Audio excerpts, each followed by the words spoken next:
What do you do when the person you trust most starts living a double life?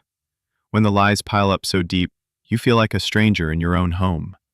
This is the story of how I uncovered my wife's betrayal, and how her affair didn't just end our marriage, it burned her lover's entire life to the ground. If you've ever felt the sting of betrayal or dreamed of watching karma work its magic, hit that like button and subscribe. Because today's story isn't just about revenge, it's about reclaiming your dignity when someone tries to take it all away. It started small. In the early 2000s, I had a family most people would envy. Two beautiful young kids, a wife I'd loved since college, and a home filled with the sound of laughter and cartoons. But behind the noise, something was off.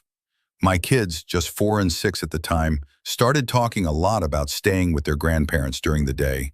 Harmless enough, except her parents lived 90 minutes away, and she was dropping them off 2 or 3 times a week.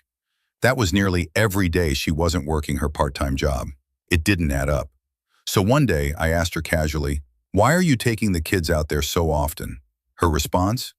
"Oh, it's just nice for them to see their grandparents. You know how they love it out there." She smiled, but her eyes didn't match. She was never a good liar. I could feel something twisting in my gut. So I started small. I began logging the mileage on her car, just scribbling the numbers down at night. By the end of the first week, she had racked up an extra 400 miles. That wasn't seeing grandma miles. That was double life mileage. My hands would shake when I looked at the odometer. I didn't want to believe it, but I wasn't about to be played a fool. Then one day, she slipped. I sat down at our home computer and saw something, a yellow sticky note with her AOL password sitting right there. Like fate had just handed me the key to Pandora's box. I knew what I was doing. I knew it was wrong, but I also knew I needed answers. I logged in, and there it was, an email thread between her and her college best friend. Casual, chatty, but buried in the exchange were a few lines that hit me like a truck. "It's so easy when I drop the kids off at my parents'. He still kisses like high school, but his wife is such a cow now, LOL. 3 kids really wrecked her figure." I felt physically sick. My wife was sleeping with her high school ex and mocking the man's wife. Like this was just a fun little soap opera she starred in between snack runs. I printed everything. Emails, timestamps, every single word.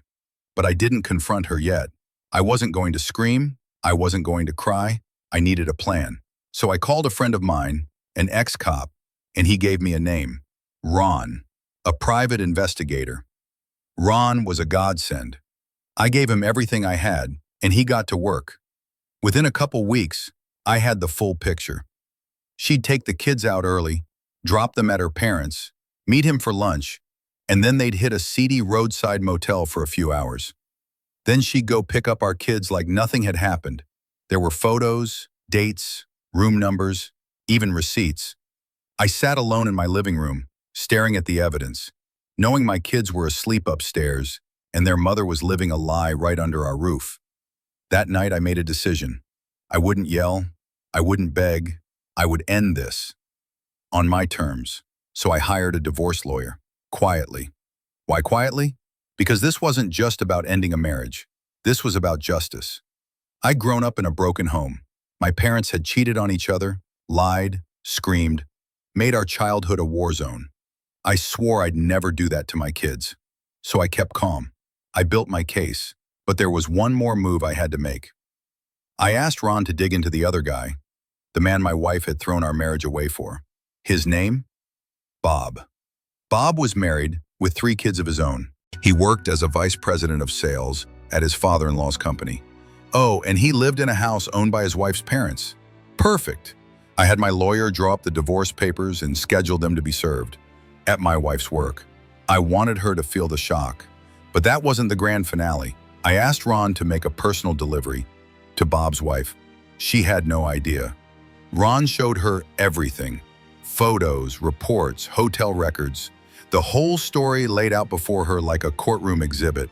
She didn't cry. She didn't scream. She just thanked Ron and got to work. What she did next? Let's just say, if there were trophies for revenge, she deserved gold. Bob's wife cleaned out their joint account, took the kids, and left. Then she told her father, Bob's boss. Bob was immediately fired, and since her parents owned the home he lived in, he was evicted within the week. Their divorce? A total war. Screaming matches, police reports, public fights. Court documents showed restraining orders, criminal charges, even jail time. At one point, Bob showed up at the house to argue. Her brother intervened and broke Bob's nose. The man who thought he was untouchable lost his job, his house, his family, and his dignity. I don't know where Bob is now. Last I heard, he left the state, maybe trying to outrun karma. As for my ex, we co-parented civilly, but once our kids became adults, we cut all ties. I don't hate her. I feel nothing. She's just someone my kids love. That's all that matters now.